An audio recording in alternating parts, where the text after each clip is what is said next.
دانیہ ایک بار پھر اپنے نانا کو سب کچھ بتانے کی کوشش کرتی ہے کہ اس کے ساتھ کتنا ظلم ہوا ہے اور وہ کتنے مشکل وقت سے گزر رہی ہے، لیکن نانا کے غم کو دیکھ کر اور ان کی ذہنی کیفیت دیکھ کر ایک بار پھر نہیں بتا پاتی۔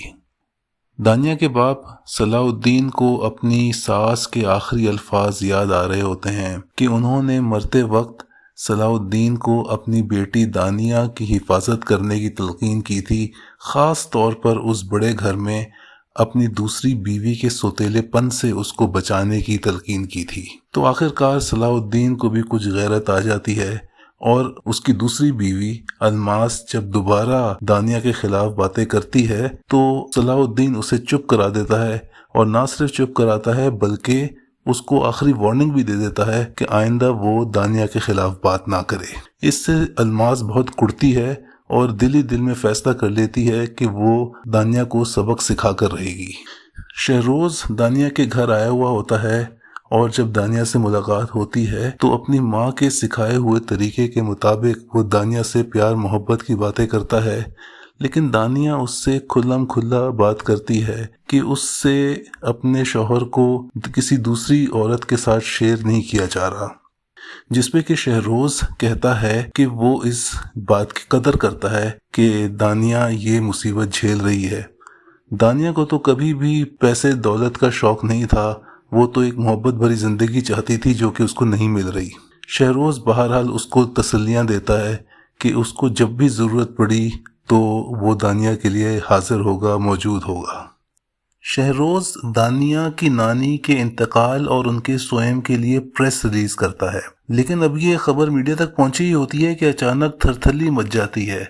اور ہر طرف لوگ اپنے موبائل دیکھنا شروع ہو جاتے ہیں، کیونکہ کیم میڈیا پہ چلی گئی ہے اور اس نے پوری دنیا کو بتا دیا ہے کہ وہ شہروز کی پہلی بیوی ہے اور اس کا ایک بچہ بھی ہے، اور یہ کہ دانیہ کو بھی یہ سب کچھ پتا ہے۔ بس پھر کیا ہوتا ہے، میڈیا پہ ہر طرف یہی خبر چھائی ہوئی ہوتی ہے۔ جب نانا جان پوچھتے ہیں کہ یہ کیا ماجرا ہے تو دانیہ کے والد اور شہروز ان کو ٹال دیتے ہیں اور ڈینائی کر دیتے ہیں،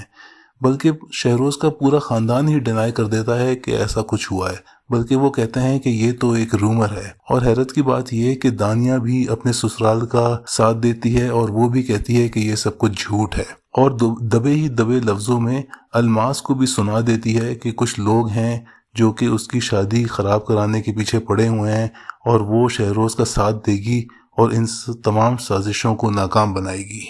نانا جان دانیہ کو سامنے بٹھا کر اس سے پوچھ گچھ کرتے ہیں کہ یہ کیم کا کیا چکر ہے۔ دانیہ سب کچھ ڈینائی کر دیتی ہے اور ان کو یقین دلانے کی کوشش کرتی ہے کہ یہ سب کچھ جھوٹ ہے، شہروز کی کوئی پہلی شادی نہیں ہے بلکہ دانیہ ہی اس کی واحد بیوی ہے۔ نانا جان کو ٹھیک طرح سے یقین تو نہیں آتا، لیکن کچھ وہ شک میں ہیں کہ پتہ نہیں شاید کچھ گڑبڑ ہے۔ ادھر شاہانہ بیگم اپنے بیٹے شہروز کو احساس دلاتی ہیں کہ اس نے کتنا غلط کام کیا ہے ایک ایسی لڑکی سے شادی کر کے جو کہ خاندانی نہیں ہے، اور کس طرح اس نے بھرے مجمع میں دنیا کے سامنے ان کو رسوا کر دیا ہے۔ وہ اپنے بیٹے شہروز پہ زور دیتی ہیں کہ شہروز اپنی بیوی سے یعنی کہ کیم سے سارے تعلقات ختم کر دے، اپنے بیٹے کو بھی بھول جائے اور کوشش کرے کہ came out of court settlement کر لے۔